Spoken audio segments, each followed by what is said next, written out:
Mulder, welcome to 69 Face of Rock. How are you guys doing today? Doing all right. Introduce yourself, tell me what you do in the band. My name's Dom Vaia. I play bass. Aaren Pantke, I sing and play guitar. Excellent. Congratulations on your new album, first of all. When you started working on this album, what goal did you have in mind? Just sonically sound more professional, just really hone our sound, make sure it sounds proper on recording, and just kind of more or less do the same thing. Keep pushing this wheel along as opposed to try and like reinvent something. Yeah, definitely we're trying to make it the best thing we've ever done. We kind of had that mindset of if this was said to be the last one, it's the best one. Album 3 is, band killer for a lot of bands, so it was very important to me to make sure that this wasn't our tombstone, so to say. Far from it. Yeah. Thankfully. Thank you. In your songwriting, what do you think is getting easier? Just the riffing, writing, having Dominic, Carlos, having other people. Yeah, the collaboration. Yeah, that's essentially that. Lyrics are still a pain in the ass. Writing the songs themselves always kind of, I wouldn't say it's a pain in the ass, but writing the riffs and just everything's just flowing together a lot better now. We have become a stronger unit as a band, and we feed off of one another a lot. It's easier to do it with 4 heads instead of 1. Beautifully said. How do you decide if a riff or even a song has the potential to explore? As long as one, it came out of one of our fingers, and 2, as long as it's not just blatantly something that we to our ear have heard. Obviously, accidentally, sometimes you're going to write stuff, think it rules, and it's because you've heard it a million times and it's subconsciously in your head. But that's really it. It's just overanalyzing the riff and making sure it doesn't sound too similar to something to where it sounds like we just stole it. And once you agree on that process, where do you go next? It's really just about organizing the parts. So it's step by step. You guys are good, don't even worry about it. Step by step, it's really just that. It's just creating the verse, chorus, the structure of the song. All the riffs are ready to go, so we just kind of weave it together in our formulaic way, and then it's a Mulder song. Where was this new album recorded and who produced it? All over the place. Yeah, a little bit of everywhere. Drums were recorded with our friends Matt and Alex in Alex's basement in Romeoville, Illinois, Furnace Lab Studios. And then we sent all that over to Greg at Earhammer, and he did all the mixing and mastering for us. Like guitars and vocals and all that, we all just kind of did in our own basements or respective homes and sent the tracks in. It was very do-it-yourself. I wanted to focus more so about using our finances for the actual mix and master as opposed to spending time in a space recording. How does the sound of this record compare to anything you had previously? I think it is neck and neck. You can go from record to record, it still has our sound. You can still see or hear Mulder out of it. I think it's a step up, just like everything else we've done in the past. I think with each release, each record, it just gets a little bit better, whether it's musicianship or just the overall production of it.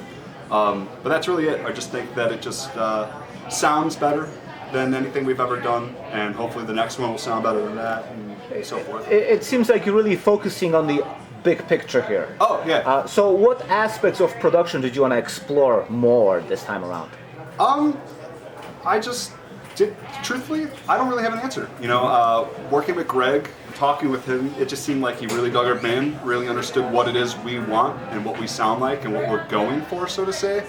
So I was kind of just really trusting and giving him the product and saying, do what you think this needs. And after the first Passover, it was very minimal changes made.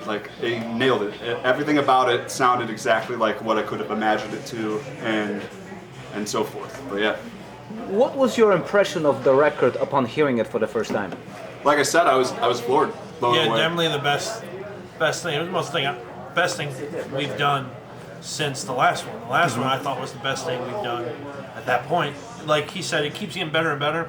But definitely the second I heard it, once it was mixed and everything, it was damn. Yeah, it was very proud. A whoa moment. It really just kind of holy shit. I didn't really think it'd be able to top the last one, that feeling. Because that last album, we got a lot of good praise for it. Not to toot our own horn. But yeah, we put a lot into it. Yeah, so it just kind of felt like the accoutrement. I just figured from that it would go down. Yeah, honestly, album 3, man. We felt like we hit a peak. We figured it. The last one we were like, "This is the best thing we've done." That's crazy. And then everyone liked it, and then This time we were like, well, it's not going to be the last one, but if it was ever going to be the last one, at least let's make sure it's the best one. When you go back to listen, how do you separate yourself from a creator to a fan, It's a hard. listener?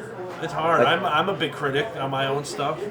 Not so much the other stuff. I mean, not that I'm a main songwriter. It's mostly Aaren and Kyle and Carlos are like the heavy hitter songwriters in the band. But, Everyone contributes. yeah, we all do. But like, you know, when it comes to like full song stuff, my stuff particularly, I'm a real big critic on. Their stuff I think is awesome all the time. Half the time I'm always like, I don't even think you need to change anything. My biggest thing is just as a listener of this music for as long as I have been and as passionate as I am about it, I just wanted to make sure, you know, it hit parameters to my ears as opposed to like the creation aspect of it. I want to be able to listen to my own record and not hate the ever living shit out of it because it's me and it's my product and I gotta hear it over and over and whatever. Yeah. So that's the key, is listening back and then feeling like it's something I actually want to listen to. You know. Do you think the album has what it takes to be like the big breakthrough for Mulder?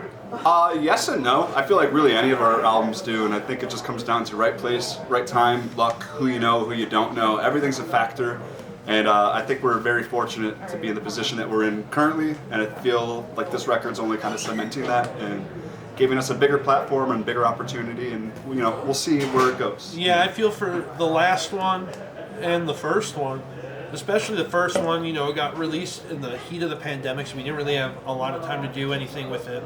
And the second one came out, and we did more stuff with it, but, you know, it's kind of like the first time. We should have been, well, you know, well-oiled machine by that point, touring-wise, but that's like the first time we actually did anything tour-wise. This time we know what we're doing. Like, since we've been touring on that second one, we've just been getting better and better when it comes to, like, touring and all that. And now we're like just a stronger unit. And then when we recorded this album, it's like, all right, let's do what we were doing live that we get compliments on all the time. Thankfully, let's get out and record it because it's the first time we've actually had the 4-piece Mulder on recording. Yeah. So it's like this is real Mulder. You Not that they just- haven't been before, but you know what I mean. You just mentioned touring, so what plans do you have for touring and promoting this record? Hopefully going to Europe, configuring that, no pun intended. Other than that, we just signed to Crawl Space Booking, and Shout out to Ron, Final Conflict. Whoop, whoop. hopefully that opens, you know, plenty of doors and opportunity for the rest of the year. So far, nothing's really set in stone. We've had some feelers. We have some like one-off shows set for next year that we're going to try and weave our way around. Big things coming, as they say. As a band, you're really out there playing shows, taking tours. How much commitment does it take from all of you to make that happen? It's honestly, it's a lot and a little at the same time. You know, it's like the work thing's the obvious. That's But- the big one. But it's like everyone's got their personal lives. Everyone's an emotional human being that has their own shit going on at home, and that's always a factor anytime we go and do anything. So I know that takes a toll out on everybody. But for the most part, it's really just kind of managing our time with work off. Otherwise, it is just life shit. You got to get around it, figure out a way to Yeah, thankfully fake right it till now- you make it. But Thankfully, right now we all are in good positions with our outside of the band work. So it's like, fortunately, nothing's really expected of us that's like without or out of our reach, so to say. You know, everything's very obtainable and doable. Nothing has hit us across the face where it's like, oh shit, we bit off more than we could chew here. Yeah. We'll get there one day, you know, but we'll find out what that limit is once we hit it.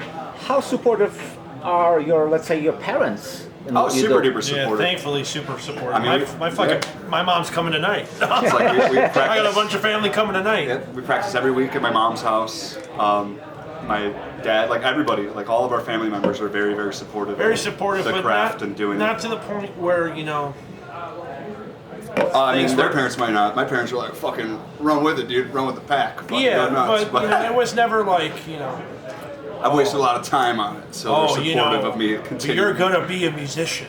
You need to do. It was never like that. It was always, you want to do it, and we'll support it. Hell yeah. It was never handed to us. You know, thankfully, our parents were like, "Oh, you got an interest," you know. "Oh, let's buy him a drum set," or "Oh, let's get him a guitar."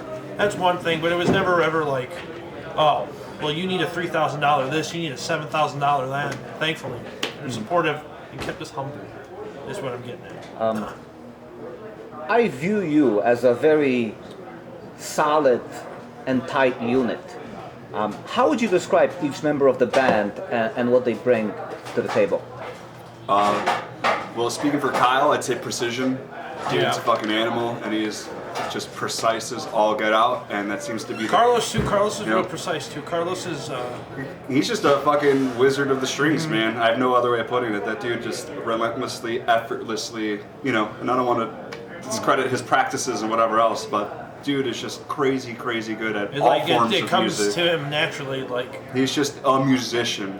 Kyle's precision. Carlos is definitely the music-driven, like, dude. As far as Dom goes, like, just. I was gonna ask you, like, the take on each other. Yeah, no, like, honestly, I love it. Dom always has, like, a fat fucking run for you. He's always, like, making riffs that are uninteresting, interesting. Like, he brings the show. Like, just put it simply, like, anything that's on record, that's cool. You get the ambiance. You go see us live, and Dom's just, like, fucking running that stage. He's adding little nuances that don't exist on the record that draw you in and keep you entertained. He's the entertainer, Not to, like, mitigate his role in the band, but, like, he is a showman for sure. So the songs continue to evolve? Yeah, absolutely. Okay. Dom, what's your take on Aaren? Oh, he's the boss, man. He puts his foot down, but not in like a, not in a fucking drill sergeant way per se, but like, Drop down, give me 10. Yeah, well, maybe he'll do that to me, but that's because we've been friends since we're fucking 14 years old. So me and him bicker like we're brothers. He is my brother. He's the closest thing to a brother that I have. But yeah, he's the boss. He knows what he wants. He's not gonna fucking, dilute it so it makes the other people happy. Yeah, I'm not gonna sugarcoat it. It's you like, either get what we are, or you don't get us at all. It's like we all want to get in the van. Someone's got to fucking drive us to the place we need to be. Like, period. We all have the same goal in mind. We all want the same things, but we can't all take the reins, so to say. That's the thing. He's the boss. He knows what he wants. And in the past, it's been when we first started. Because this is the first time we'd ever been in a band together per se. I guess not really Ramon, us and Aaren. Me and Aaren and Ramon. We were in a band before. It's the first time we were actually like something we were like going to take serious. She said, "Well, we're going to do this. We're going to do this." And then once it got to the split, then it was, "Oh, you bring us in a song. You bring in a song." The split, he didn't write any of the songs.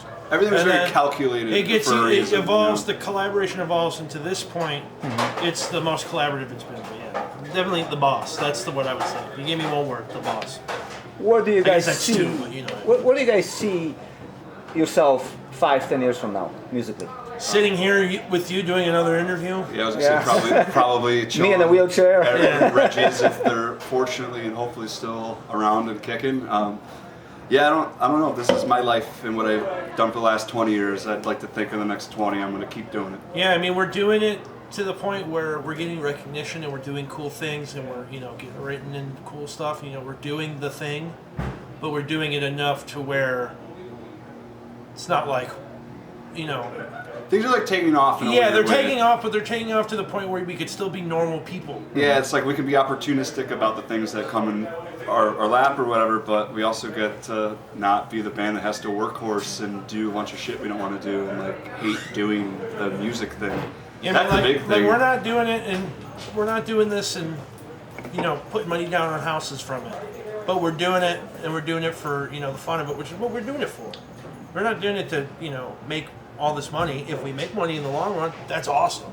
But I'll do this shit if we break even and it means we get to do it for free. Fuck it, let's go. Yeah, I'll take off 2 weeks for work if it means we break even. As long as we got money for gas, money to eat, and somewhere to sleep, I don't give a shit. That's fine. That makes sense. But in the event that, hey, you might be able to, get a little something extra, that'd be awesome. But that's everyone's dream, Yeah. But why the title, Catastrophic Reconfiguration? I guess it's kind of just a play on the whole like post-COVID world. I just feel like we were given a second chance, so to say, and we blew it big time. And that's no surprise to me, but I don't know. It just felt like a rebirth of sorts that just went terribly fucking wrong. All the things that could have been and should have been fixed in this society, in this world, we chose to just go right back to our old habits and old ways. And yeah, I don't know. That's probably the most political based I'll ever get. It's probably the most you'll ever hear from me on like a personal side of how I view the world. Otherwise, you could take it as just I don't know, kind of like an analogy to The Thing or Reanimator, like bringing something back to life that should have probably ceased to exist. And then once you do that, you get some bad results. Yeah. What songs from the new album you enjoy playing live? The ones you're going to hear tonight, albeit probably mostly the singles, and that's why they were chosen to be the singles. Just feel the strongest about them. They're fun to play live. I'm not in a position where I'm like forcing myself to relearn something or play it live. They're the ones that come naturally. So Frothing, Pulped, Bursted Innards, Overdue Burial, like I guess that's like half the record, but Yeah, those are all those are the juicy bangers, and like not to say the rest of the songs aren't. They're on the record for a reason. It's just those are the ones I definitely enjoy playing the most. As a fairly younger band, what are your experiences when dealing with more established acts when you play with them live or on tour? Some of them could be assholes, and some of them could be the nicest people in the world. Most of them are assholes, and like that's what sucks. There is like a handful of people I hold near and dear to my The heart. ones that are the best, the ones that are the nicest people, are the ones that we're friends with. And I was gonna say they all know the who people, they are. all the people you know that we know, Yeah. you know who we're talking about. There's just a lot of like rock star bullshit for this community or whatever, which I don't really understand because I'm in it and I understand how it works. It's like you don't need to have that kind of attitude when you're playing the same venue as no names. Yeah. I don't know. Teach your own. I get it. If you're around for 30 years, you can be bitter and do whatever. I just think it's like a stupid hill to die on. But yeah, I don't know. Most of our experiences are shitty, and the few that are really great are so great that that's why we've made the connections that we have and have the friends that we have and have, I guess, the opinions on certain people or things that we do. Yeah, it's the only band I'll name drop. It was a fucking breath of fresh air, and it was such a sigh of relief when we played with Autopsy the first time. Oh yeah, super and they cool. were so nice. It was Knew so, our fucking names. It was like the craziest it was awesome. thing. Yeah. It was like, you know, because for us, it's like one of our biggest. Yeah, it's the band. So we were like, fuck, dude. What if these guys are? It's like, what if they hate us? What if they're we're annoying? the guys? You know? What if they're like coolest get fucking these losers dudes out here? Oh, they are.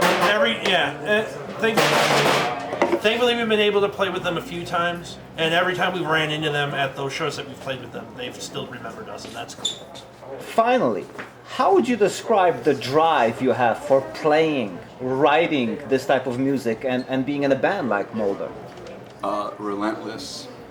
That's pretty much it. It's just I've got, I don't want to say nothing better to do, but this is all I fucking care about. You know, I have my job, I have my partner at home, I got my cats, I got shit going on like that. But as far as like what moves me and drives me as a human being, it's like being involved in the industry, being involved in the scene, being involved in, I wouldn't say music as a whole, but like metal as a whole. And that is the catalyst for why I continue to forge onward with this band or any endeavor really. It's just having that passion that fortunately just does not seem to want to fucking die. Yeah, I just love music. The whole, you know, especially being in a band with your friends, that's awesome.